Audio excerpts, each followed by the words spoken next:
प्रिय दर्शकों, राधे राधे, जय श्री कृष्ण। मैं आपका ज्योतिष सलाहकार सुदर्शनाचार्य संदीप त्रिपाठी आपके अपने YouTube चैनल एस्ट्रो राधे गुरु में आप सबका हार्दिक स्वागत एवं अभिनंदन करता हूं।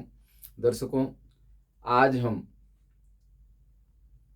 पूर्वा फाल्गुनी नक्षत्र, सिंह राशि और मकर लग्न के जातकों के विषय में विस्तार से चर्चा करेंगे कि अगर किसी जातक का पूर्वा फाल्गुनी नक्षत्र, सिंह राशि और मकर लग्न में जन्म हुआ है तो ऐसे जातक का स्वभाव कैसा होगा, इनका करियर कैसा होगा, इनके जीवन में क्या अच्छा होने वाला है, क्या खराब होने वाला है, और अगर कुछ खराब हो रहा है तो उसके निवारण का उपाय क्या है, इन सब विषयों पर विस्तार से चर्चा करेंगे। आइए एक नज़र आज के पंचांग पर डालते हैं। आज 22 दिसंबर 2024 दिन रविवार है। पौष कृष्ण पक्ष की सप्तमी तिथि है। आज सप्तमी तिथि दिन में 3:22 तक भोग करेगी। आज पूर्वा फाल्गुनी नक्षत्र प्रातः 7:41 AM तक भोग करेगा। उसके बाद उत्तरा फाल्गुन लग जाएगा और 7:41 सुबह के बाद ही सर्वार्थ सिद्ध योग प्रारंभ हो जाएगा। सर्वार्थ सिद्ध योग हर प्रकार का, जैसा कि नाम ही है सर्वार्थ सिद्ध योग, जो भी कामना हो इस योग में करने से सारे कार्य संपन्न होते हैं, पूर्ण होते हैं, मनोकामनाएं पूर्ण होती हैं, ऐसा माना जाता है। शुभ योग, बहुत ही शुभ योग होता है।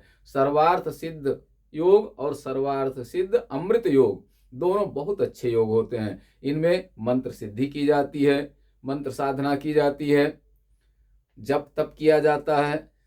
जप तप का हवन करने से, पूर्णाहुति करने से इस योग में जप का पूर्ण फल प्राप्त होता है। इस योग में यात्रा करने से यात्रा सुखद होती है और परिणाम अच्छा होता है। इस योग में कोई शुभ कार्य करने से उसका परिणाम अच्छा होता है। जैसा कि इस समय खरमास चल रहा है, खरमास में शुभ कार्य निषेध हैं, नहीं किए जाते हैं। ऐसी स्थिति में इस अगर बहुत आवश्यक है कोई शुभ कार्य करना तो इस सर्वार्थ सिद्ध योग में कर लेना चाहिए। दर्शकों, सर्वार्थ सिद्ध योग आज 7:41 AM से ऑनवर्ड रहेगा, आगे तक पूरा दिन। योग आयुष्मान योग है। आज भद्रा आज नहीं है। राहु काल आज सायं 4:30 से 6 बजे तक रहेगा। आज कौन कौन से कार्य किए जा सकते हैं? पुंसवन, सीमांत, प्रसूति स्नान, इन सब के विषय में मैंने विस्तार से आपसे चर्चा कर चुका हूं मैं कि पुंसवन संस्कार माँ के गर्भ में जब 3 मास का लगभग गर्भ हो जाता है उस समय पूजा की जाती है ताकि सुरक्षित और स्वस्थ संतान की उत्पत्ति हो। सीमांत, ऐसे ही सीमांत संस्कार है जो 6वें महीने में किया जाता है, गर्भ के 6वें महीने में। प्रसूति स्नान जन्म के बाद, जातक के जन्म के बाद, चाहे वो बालक हो चाहे बालिका हो, पहला स्नान प्रसूति स्नान कहलाता है। इस शुभ दिन में किया जाता है। उसके लिए कल शुभ दिन है। नृत्य गीत वाद्य कला आरंभ, जैसा कि कहा गया कि खरमास में शुभ कार्य नहीं किए जाते, लेकिन नृत्य गीत वाद्य आदि आरंभ किए जा सकते हैं। तो ये कहना बिल्कुल गलत होगा कि कोई भी शुभ कार्य नहीं किया जाता खरमास में। नृत्य गीत वाद्य आदि कला आरंभ किया जा सकता है। उसके लिए आज शुभ दिन है, शुभ समय है। इष्टिका निर्माण, इष्टिका दहन आदि कार्य ये सब कब करें? 7:41 AM के बाद, उत्तरा फाल्गुनी नक्षत्र प्रारंभ होने पर। दर्शकों, आज हम मकर लग्न में जन्म लेने वाले जातकों पर चर्चा करेंगे कि जिनका जन्म मकर लग्न में हुआ है, जिनकी सिंह राशि है और पूर्वा फाल्गुनी नक्षत्र है, ऐसे जातकों का भविष्य कैसा होगा, इनका स्वभाव कैसा होगा, आइए देखते हैं। आज मकर लग्न में जिसका जन्म होगा 7:41 के पहले पूर्वा फाल्गुनी नक्षत्र में, ऐसा जातक कैसा होगा, स्वभाव इसका कैसा होगा? क्योंकि लग्नेश शनि है और लग्न पर गुरु की पूर्ण दृष्टि पड़ रही है, मंगल की भी पूर्ण दृष्टि पड़ रही है और लग्नेश शनि अपनी ही राशि में बैठा हुआ है। तो ऐसा जातक रक्त गौरवर्ण का हो सकता है, लंबे कद का हो सकता है, दांत बड़े हो सकते हैं, इसके दांत बहुत घने नहीं होंगे, बाल बहुत घने नहीं हो सकते। स्वभाव कैसा होगा? स्वभाव न बहुत मधुर होगा न बहुत कठोर होगा। हाँ, बात बात में कोई बात लग जाने पर जातक तिलमिला जाएगा। कहने का मतलब यह है कि किसी की बात बर्दाश्त नहीं होगी। भाग्येश बुध लाभ भाव में है और बुध पर बृहस्पति की पूर्ण दृष्टि पड़ रही है। लग्न में शुक्र बैठे हुए हैं, शुक्र सौम्य ग्रह हैं। मकर लग्न की कुंडली के लिए शुक्र और बुध योग कारक होते हैं। शनि लग्नेश होने के कारण योग कारक है ही और धन भाव में शनि बैठे हुए हैं। ऐसी स्थिति में शुक्र केंद्र में है, लग्न में है, योग कारक हैं, पंचमेश और दशमेश होकर के हैं। भाग्येश बुध एकादश भाव में है, गुरु की पूर्ण दृष्टि पड़ रही है। धन की स्थिति बहुत साउंड है, लग्नेश और द्वितीयेश होकर धनेश धन भाव में है। निश्चित रूप से जातक भाग्यशाली होंगे, इसमें कोई दो राय नहीं। इस मुहूर्त में, इस नक्षत्र में, इस समय में जिसका जन्म हुआ है पूर्वा फाल्गुनी नक्षत्र में, मकर लग्न में, ऐसा जातक निश्चित रूप से भाग्यशाली होगा, इसमें कोई दो राय नहीं। अब हम देखते हैं कि कुंडली में मंगल सप्तम भाव में बैठे हुए हैं। मंगल अपनी नीच राशि कर्क में है, सप्तम भाव में मंगल अपनी नीच राशि कर्क में बैठे हुए हैं। कहीं से परिहार भी नहीं हो रहा है, कुंडली मांगलिक है। अगर बालक की कुंडली हो या बालिका की, किसी की हो, कुंडली मांगलिक होगी, इसमें कोई दो राय नहीं। कुंडली मांगलिक है और लग्न से भी मांगलिक है और चंद्र से भी मांगलिक है। चंद्रमा सिंह राशि में है, 1 2 3 4 5 6 7 8 9 10 11 12। लग्न में, चतुर्थ भाव में, सप्तम में, अष्टम में और द्वादश भाव में से किसी भी भाव में मंगल हो तो कुंडली मांगलिक होती है। तो यहाँ लग्न से सप्तम भाव में है, मांगलिक है कुंडली, और चंद्रमा से 12वें भाव में है, तो चंद्र से और लग्न से दोनों मांगलिक है कुंडली। शुक्र लग्न में जरूर बैठे हैं, शुभ ग्रह की दृष्टि पड़ रही है, कुछ कमी होगी, लेकिन इसके बावजूद भी कुंडली पूर्ण रूप से मांगलिक है। उसका परिहार यहाँ कहीं पर दिखाई नहीं दे रहा है। दर्शकों, सूर्य धनु राशि में 12वें भाव में बैठे हैं।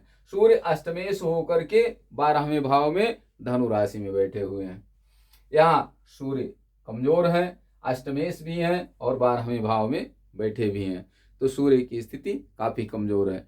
ऐसे जातक के लिए राजकीय सेवा प्राप्त करना काफी संघर्ष का कार्य होगा। राजकीय सेवा, मान प्रतिष्ठा आदि के लिए संघर्ष करना पड़ेगा। लेकिन एक चीज निश्चित है कि सूर्य किसी भी भाव में अगर अकेले बैठे हों तो ऐसा जातक संघर्ष करके अपने बल से अपना महल खड़ा करता है, अपना स्टेटस तैयार करता है, समाज में प्रतिष्ठा प्राप्त करता है। तो जिस भी जातक की कुंडली है, ऐसे जातक को सूर्य की उपासना करनी चाहिए, नियमित सूर्यार्घ्य देना चाहिए और सूर्य को मजबूत करने की कोशिश करनी चाहिए, ताकि अगर राजकीय सेवा में जाना चाहते हैं तो राजकीय सेवा में जल्दी सफलता मिले, उच्च पद और प्रतिष्ठा प्राप्त हो। और अगर व्यापार में जाना चाहते हैं तो उसके लिए भी जरूरी है सूर्य का स्ट्रांग होना, ताकि व्यापार में भी सफलता प्राप्त हो। 9 ग्रहों में सूर्य सबसे प्रबल ग्रह हैं, सूर्य ही प्रत्यक्ष दिखाई देते हैं। ऐसी स्थिति में सूर्य नारायण, अगर सूर्य कमजोर है कुंडली में तो अन्य ग्रह कितने भी स्ट्रांग हो, बहुत तेजस्वी नहीं होगा। एक्सीलेंट जातक हो ये जरूरी नहीं है अगर सूर्य कमजोर है कुंडली में। तो सिविल सर्विस के लिए, उच्च पदस्थ सेवा के लिए, विदेश यात्रा के लिए सूर्य का स्ट्रांग होना आवश्यक है।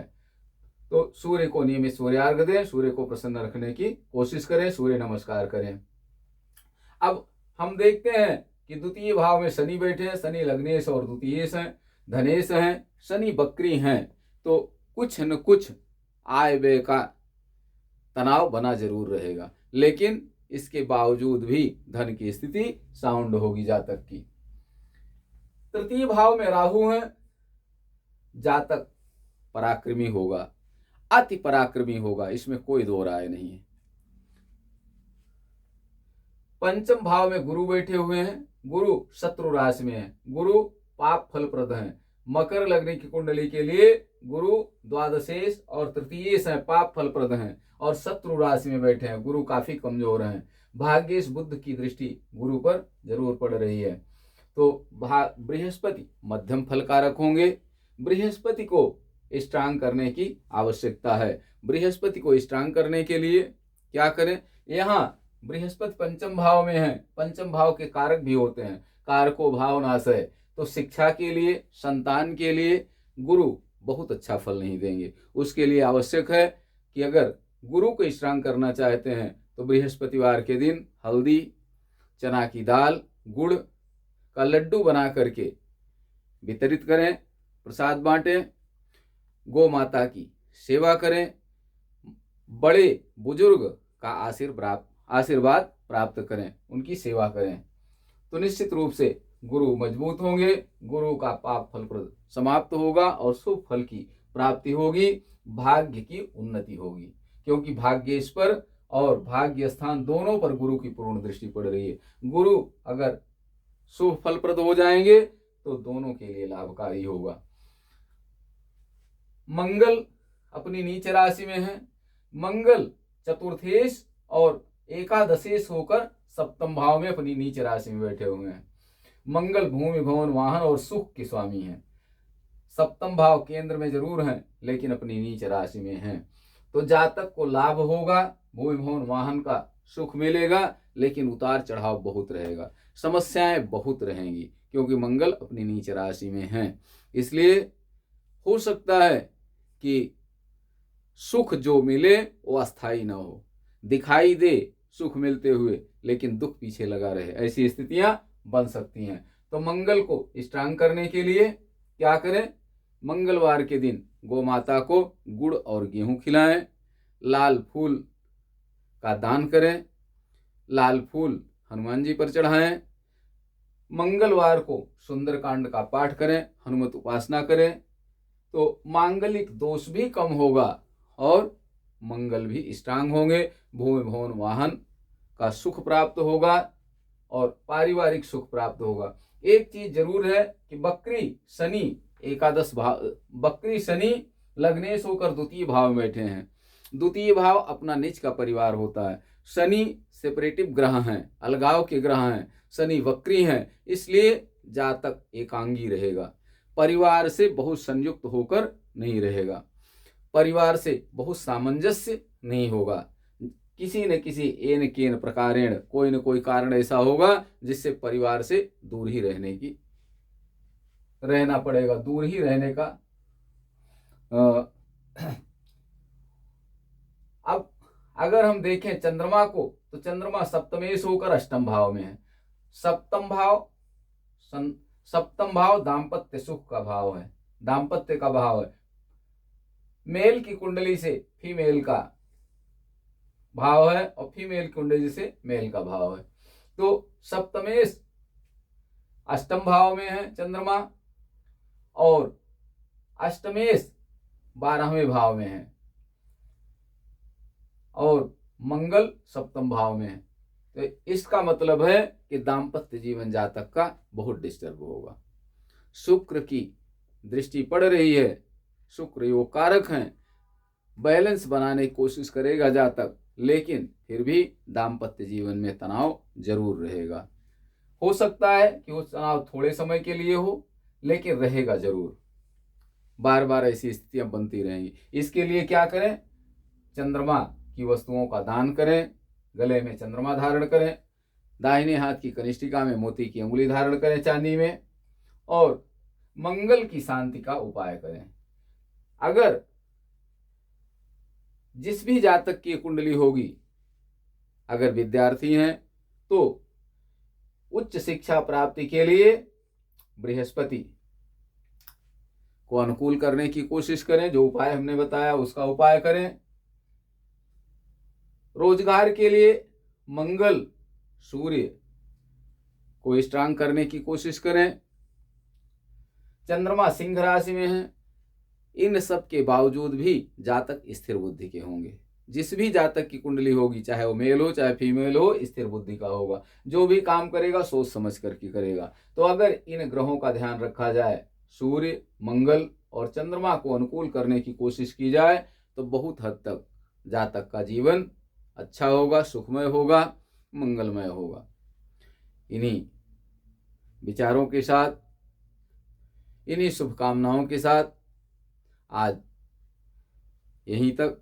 अगले दिन के पंचांग के साथ हम फिर मिलेंगे। तब तक के लिए आप सबको राधे राधे, जय श्री कृष्ण। आप सब स्वस्थ रहें, मस्त रहें, हंसते मुस्कुराते रहें। और हमारे जो नए दर्शक हैं, अभी तक अगर चैनल को सब्सक्राइब नहीं किए तो प्लीज़ चैनल को लाइक करें, शेयर करें, सब्सक्राइब करें, ताकि आप तक सीधे वीडियो पहुंच सके और आप इसका लाभ उठा सकें। जय हिंद।